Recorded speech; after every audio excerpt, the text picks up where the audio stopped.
Dr. Richard Munang is the Africa Regional Climate Change Program Coordinator. He also joins us via satellite, live from the UNEA in Nairobi, Kenya, to discuss how climate action can improve food security, create jobs, and boost economic growth in Africa.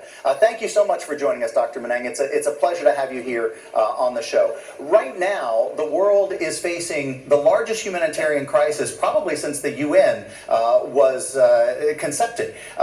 Nearly 30 million people are facing famine starvation. So why is it that Africa stands out as one of, if not the most vulnerable continent facing the climate crisis?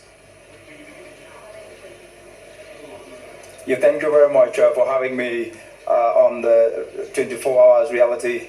This is a very crucial time, and I would like to start off with an African proverb, which if you tell a hungry child that you gave him or her food yesterday, definitely that will mean nothing to that child. What this means is that fundamental needs are non-negotiable.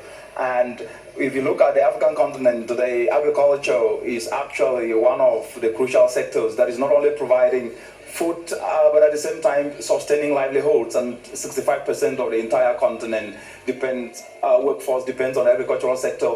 And agriculture is also the climate-sensitive sector. Yeah. It therefore implies that with the changing climate today, which is already visible, this sector is already impacting millions of people.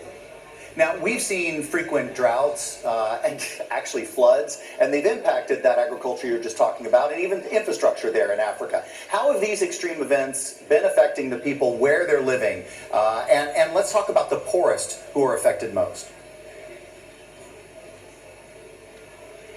Well, the changing climate is no longer an abstract issue, and the impacts are visible across the African continent today.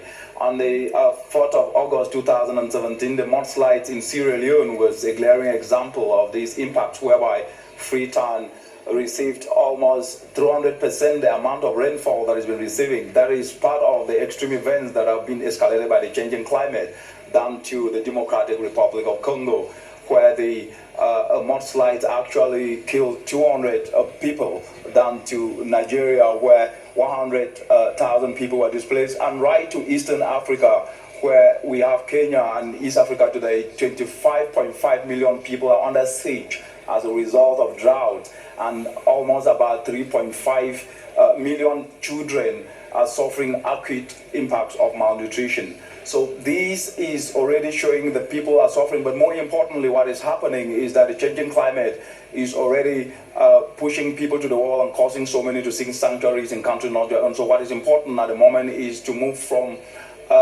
decisions to action, and this is already happening across the continent today, whereby, for example, if you take Sierra Leone, bringing different ministries, the Ministry of Agriculture, and Ministry of Environment, and Ministry of Energy have put what we call interagency task forces to be able to help decentralize clean energy like solar to areas where there is agricultural production, to be able to ensure that value is added to what is being produced. Now, you talked about people having to leave their communities, in some cases their countries, and go to others just to survive. Do these extreme events lead to kind of political and social instability?